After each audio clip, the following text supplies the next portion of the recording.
যারা দেশবাসী আছেন তাদের কাছে দুই একটা কথা বলতে চাই।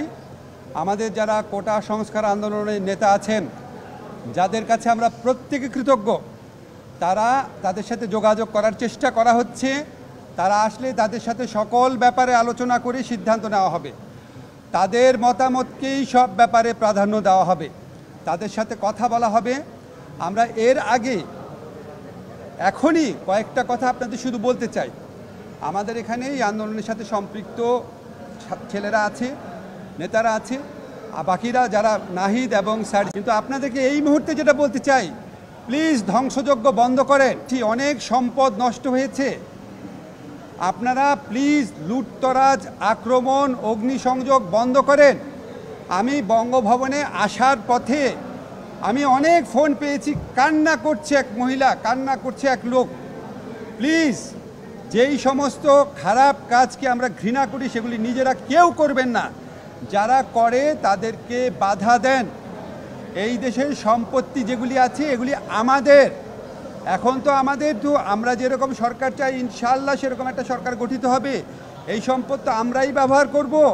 আজকে যে নাহিদ আছে, সার্জিস আছে বা আসিফ আছে, ওরাই তো এই সংসদ ভবনে বসবে এক সময়, ওরাই তো এই দেশটা চালাবে।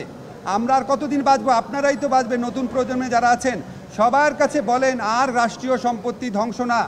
আরেকটা কথা আমি ব্যক্তিগতভাবে বলি, আমার উপর রাগ করবেন না।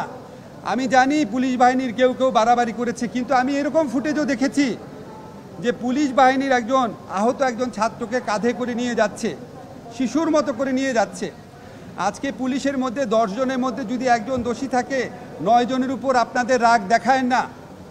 এদের মধ্যে অনেক গরিব মানুষ আছে, অনেক ইনসাফ আছে মনে, এরকম মানুষ আছে। এই আন্দোলনের প্রতি সহানুভূতি ছিল, এরকম মানুষ আছে। ওনারা আমাদের দেশের মানুষ। যারা দোষী আছে তাদেরকে অবশ্যই খুঁজে বের করা হবে, বিচার করা হবে।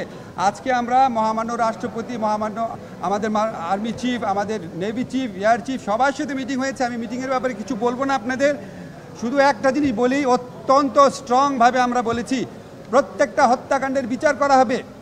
কেউ যদি অন্য কোনো জায়গায় পালিয়ে যেয়ে থাকে, বিচারের চেষ্টা সেটার জন্য ব্যাহত হবে না। কিন্তু আপনাদের কাছে সন্দেহের বশবর্তী, আক্রোশের বশবর্তী, প্রতিশোধের বশবর্তী হয়ে প্লিজ কেউ কারো উপর আক্রমণ করবেন না। এটা আমাদের দেশ, আমাদের দেশের আমরা এই বৃদ্ধ প্রজন্ম, আমাদের নতুন প্রজন্মের জন্য একটা ভালো দেশ রেখে যেতে পারি নাই। আমাদের নতুন প্রজন্ম কষ্ট করে এই সুযোগটা, এই সময়টা আমাদের জন্য আর্ন করেছে, এবং এই নতুন প্রজন্মের এই আর্নিংটাকে অনেক সময় বিপ্লব ব্যাহত হয়ে যায়, অনেক ভালো কিছু ব্যাহত হয়ে যায়। এই ধ্বংসযজ্ঞ, লুটতরাজ, হানাহানি করে যেন কেউ নষ্ট করতে না পারে। আপনারা অগ্নিসংযোগ, হত্যাকাণ্ড, লুটিং, একজন আরেকজনকে আক্রমণ, প্রতিশোধমূলক আক্রমণ, হিংসাত্মক অবস্থা বন্ধ করেন। সব কিছুর বিচার করা হবে। আমরা এখন ওয়েট করব। আমাদের কোটা সংস্কার আন্দোলনে নেতৃবৃন্দ আসলে ওনাদের সাথে সবাই কথা বলবে এবং যে কোনো সিদ্ধান্তের ব্যাপারে ওনাদের মতামতকে প্রাধান্য দেওয়া হবে। ধন্যবাদ সবাই।